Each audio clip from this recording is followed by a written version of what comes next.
አግታችሁ ምን ልታደርጉ ነው? ልቀቁኝ፣ እኔ ምንም አላውቅም።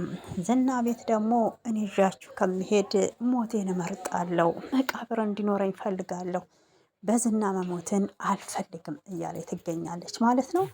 እንግዲህ ዝና የእሱን የሚሰራውን ወንጀል ለነ መድብል ነግራለች ብሎ ስለሚያስብ እቤት ድረስማ እዣችሁ አልሄድም ብለዋለች መድብልን ማህሌትን እንቅ አድርጎ ይዞ ወንድሜ የት ነው ያለው እያላት ይገኛል።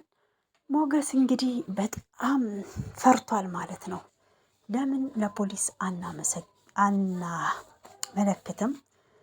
ዝና ፊት ለፊት ተመጣ ይገለናል። ዝና ማለት እኮ በጣም አውሬ ጨካኝ ነው እያለ ነበረ። እንግዲህ መድብል ደግሞ እኔ ወንድሜ የሆነ ነገር ተሆነ ማህሌትም ሆነች ዝና ግብረ አበሮቹ ካሌብም ይሞታል እያለ ይገኛል ማለት ነው። አንተ ግን ለምትወዳት ልጅ ለምታፈቅራት ስትል መሞት የለብክም፣ ራስህን ጠብቅ እያለው ይገኛል ማለት ነው። እንደው ሞገስ ማለት ነው። ለምንድነው ትንሽ እንደ ወንዶች የሆነ ወኔ የሌለክ? እንደው መፍራት ብቻ። ታዲያ እንዴት ነው ነገሩ? ሉላና ዳጣዬ እንግዲህ መስመር አስፋልት ላይ ወጥተው ዘና እያሉ አየር እየተቀበሉ ነበረ። ዳጣም ዝና መጣ ብላ ስትላት ሉላ በጣም በመደንገጥ ወድቃለች። እንዴት በህይወት ትቀልጃለሽ?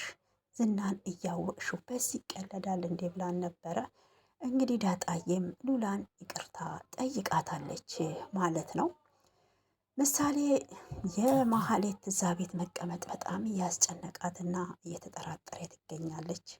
ለምንድን ነው እማዬ፣ ምንድን ነው እዚህ የምትሰራው? ለምንስ መጣች እያለቻን ነበረና በጣም አሳዝናት፣ እንፍታት፣ ምግብ እንስጣ ቅድስትዬ፣ ውሃም እኮ ይጠማታል እያለች ነው። እዛች ቦታ ድርሽ እንድትይ አልፈልግም። ለምን እንደመጣች ደግሞ አጎትሽን ጠይቂው፣ እኔ አላቅም አለቻት በቁጣ ማለት ነው።